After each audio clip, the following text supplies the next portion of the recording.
Hello, everybody. It's Cody at Cody's Reading Time.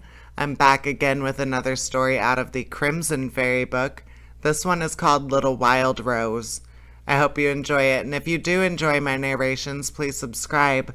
I upload new stories every single day, and there will always be new stories to listen to on my channel.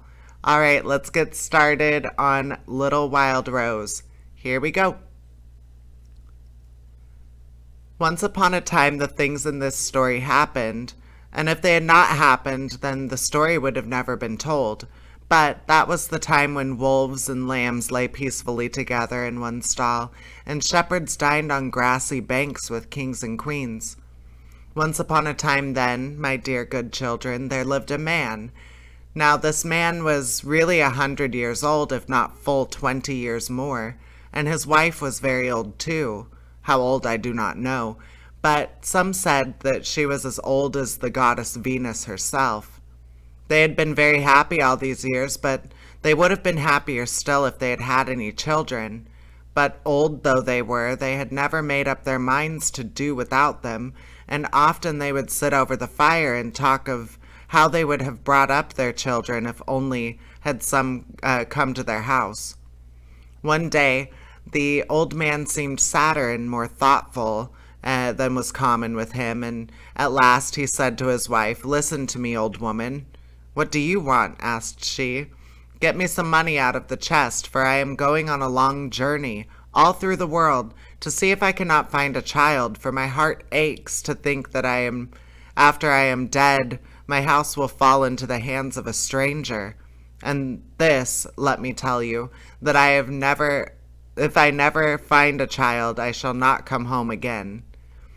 Then the old man took a bag and filled it with food and money, and throwing it over his shoulders, bade his wife farewell.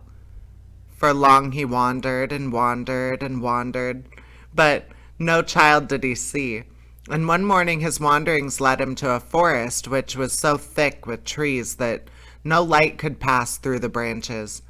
The old man stopped when he saw this dreadful place, and at first was afraid to go in, but he remembered that after all, as the proverb says, it is the unexpected that happens, and perhaps in the midst of this black spot he might find the child he was seeking. So, summoning up all his courage, he plunged boldly in. How long he might have been walking there he never could have told you, when at last he reached the mouth of a cave where the darkness seemed 100 times darker than the wood itself. Again he paused, but he felt as if something was driving him to enter, and with a beating heart he stepped in. For some minutes the silence and darkness so appalled him that he stood where he was, not daring to advance one step. Then he made a great effort and went on a few paces, and suddenly, far before him, he saw a glimmer of a light. This put a new heart into him, and he directed his steps toward the faint rays, till he could see, sitting by it, an old hermit with a long white beard. The hermit either did not hear the approach of his visitor or pretended not to do so, for he took no notice and continued to read his book. After waiting patiently for a little while, the old man fell on his knees and said, "Good morning, Holy Father." But he might as well have spoken to the rock. "Good morning, Holy Father," he said again, a little louder than before, and this time the hermit made a sign to him to come nearer. "My son," whispered he, in a voice that echoed through the cave, "what brings you to this dark and dismal place? Hundreds of years have passed since my eyes have rested on the face of a man, and I did not think to look on one again." "My misery has brought me here," replied the old man. "I have no child, and all our lives my wife and I have longed for one, so I left my home and went out into the world, hoping that somewhere I might find what I was seeking." Then the hermit picked up an apple from the ground and gave it to him, saying, "Eat half of this apple, and give the rest to your wife, and cease wandering through the world." The old man stooped and kissed the feet of the hermit for sheer joy, and left the cave. He made his way through the forest as fast as the darkness would let him, and at length he arrived in flowery fields which dazzled him with their brightness. Suddenly he was seized with a desperate thirst and a burning in his throat. He looked for a stream, but none was to be seen, and his tongue grew more parched every moment. At length his eyes fell on the apple, which all this while he had been holding in his hand, and in his thirst he forgot what the hermit had told him, and instead of eating merely his own half, he ate up the old woman's also. After that he went to sleep. When he awoke, he saw something strange lying on the bank a little way off, amidst long trails of pink roses. The old man got up, rubbed his eyes, and went to see what it was, when to his surprise and joy it proved to be a little girl about 2 years old, with skin as pink and white as the roses above her. He took her gently in his arms, but she did not seem at all frightened, and only jumped and crowed with delight, and the old man wrapped his cloak around her and set off for home as fast as his legs could carry him. When they were close to the cottage where they lived, he laid the child in a pail that was standing near the door, and ran into the house, crying, "Come quickly, wife, quickly, for I have brought you a daughter, with hair of gold and eyes like stars." At this wonderful news, the old woman flew downstairs, almost tumbling down, ill her eagerness to see this treasure. But when her husband led her to the pail, it was perfectly empty. The old man was nearly beside himself with horror, while his wife sat down and sobbed with grief and disappointment. There was not a spot round which they did not search, thinking that somehow the child might have got out of the pail and hidden itself for fun, but the little girl was not there, and there was no sign of her. "Where can she have gone?" moaned the old man in despair. "Oh, why did I ever leave her, even for a moment? Have the fairies taken her, or some wild beast carried her off?" And they began their search all over again, but neither fairies nor wild beasts did they meet with, and with sore hearts they gave it up at last and turned sadly into the hut. And what had become of the baby? Well, finding herself alone in a strange place, she began to cry with fright, and an eagle hovered near, heard her, and went to see what the sound came from. When he beheld the fat pink and white creature, he thought of his hungry little ones at home, and swooping down, he caught her up in his claws, and was soon flying with her over the tops of the trees. In a few minutes he reached the one in which he had built his nest, and laying little Wildrose, for so the old man had called her, among his downy young eaglets, he flew away. The eaglets naturally were rather surprised at this strange animal, so suddenly popped down in their midst, but instead of beginning to eat her, as their father expected, they nestled up close to her and spread out their tiny wings to shield her from the sun. Now, in the depths of the forest where the eagle had built his nest, there ran a stream whose waters were poisonous, and on the banks of this stream dwelt a horrible lindworm with 7 heads. The lindworm had often watched the eagle flying about the top of the tree, carrying food to its young ones, and accordingly he watched carefully for the moment when the eaglets began to try their wings and to fly away from the nest. Of course, if the eagle himself were there to protect them, even the lindworm, big and strong as he was, knew he could do nothing. But when he was absent, any little eaglets who ventured too near the ground would be sure to disappear down the monster's throat. Their brothers, who had been left behind as too young and weak to see the world, knew nothing of all this, but supposed their turn would soon come to see the world also. And in a few days their eyes too opened, and their wings flapped impatiently, and they longed to fly away above the waving treetops, to mountains and the bright sun beyond. But that very night the lindworm, who was hungry and could not wait for his supper, came out of the brook with a rushing noise and made straight for the tree.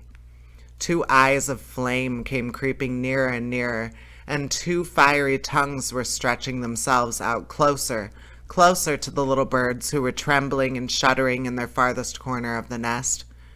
But just as the tongues had almost reached them, the lindworm gave a frightful cry, and turned and fell backwards. Then came the sound of battle from the ground below, and the tree shook, though there was no wind, and roars and snarls mixed together, till the eaglets felt more frightened than ever, and thought their last hour had come.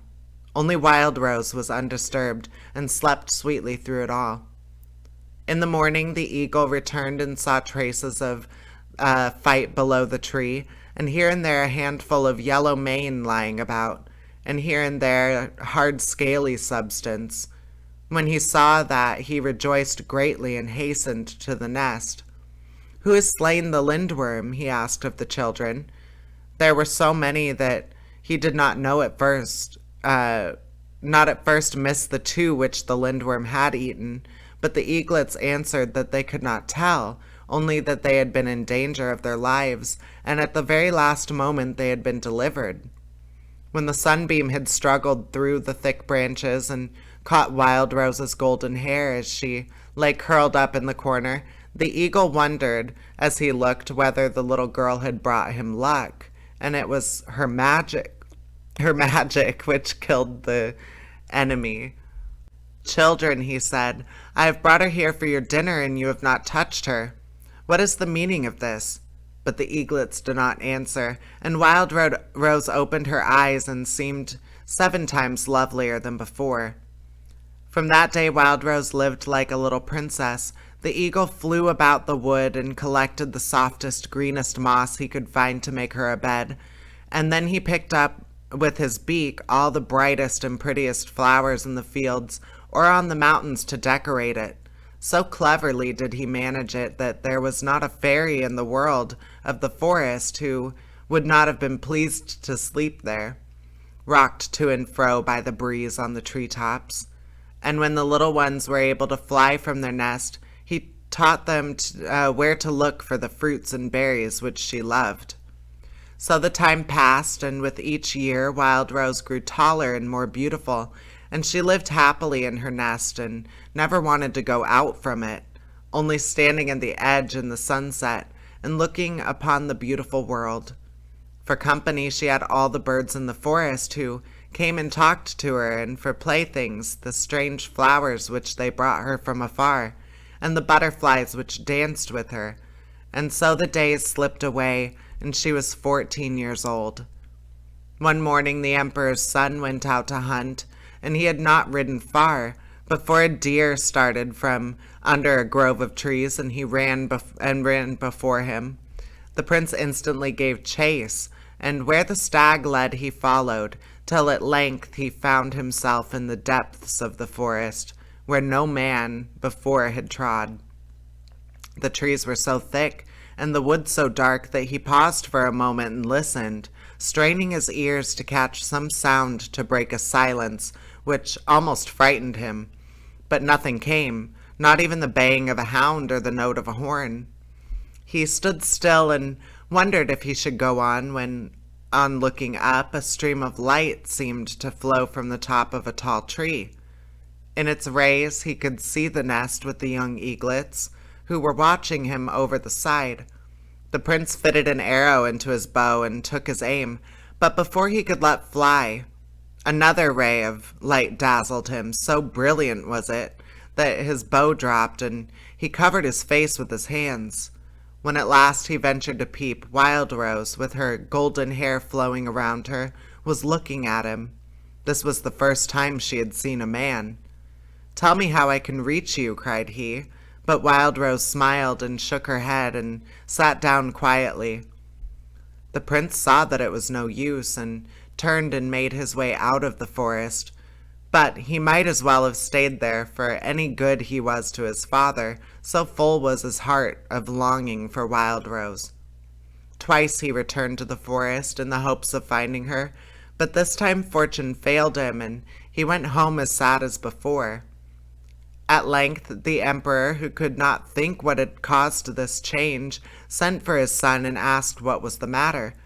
Then the prince confessed that the image of Wildrose filled his soul, and that he could never be happy without her. At first the emperor felt rather distressed.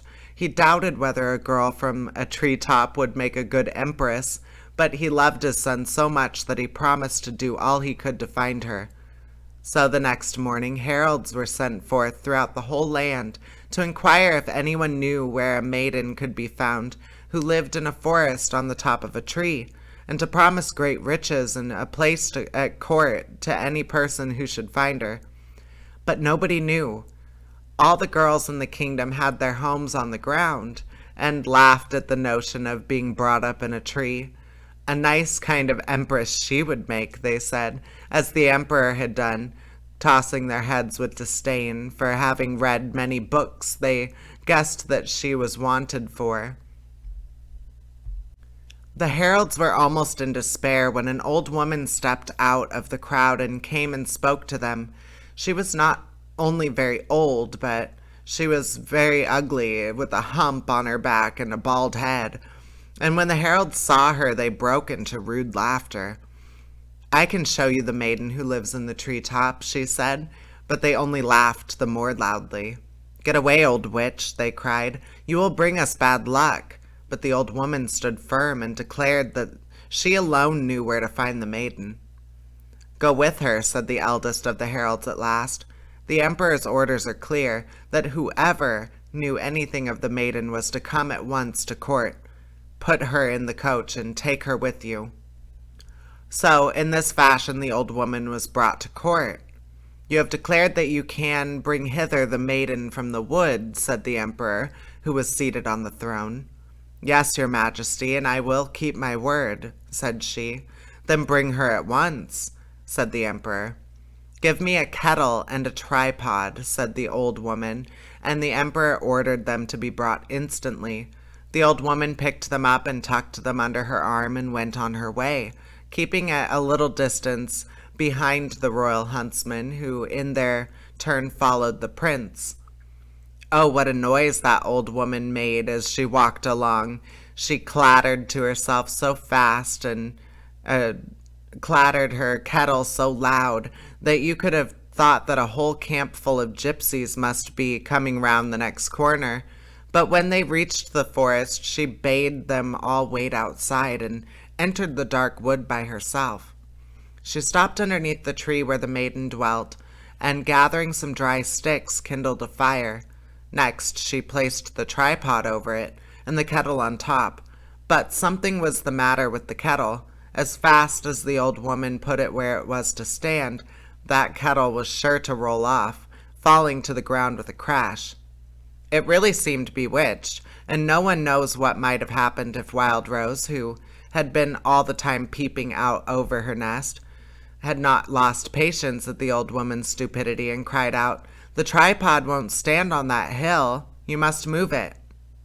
"But where am I to move it to, my child?" said the old woman, looking up to the nest, and at that same moment, trying to steady the kettle with one hand and the tripod with the other. "Didn't I tell you it was no good doing that?" said Wildrose, more impatiently than before.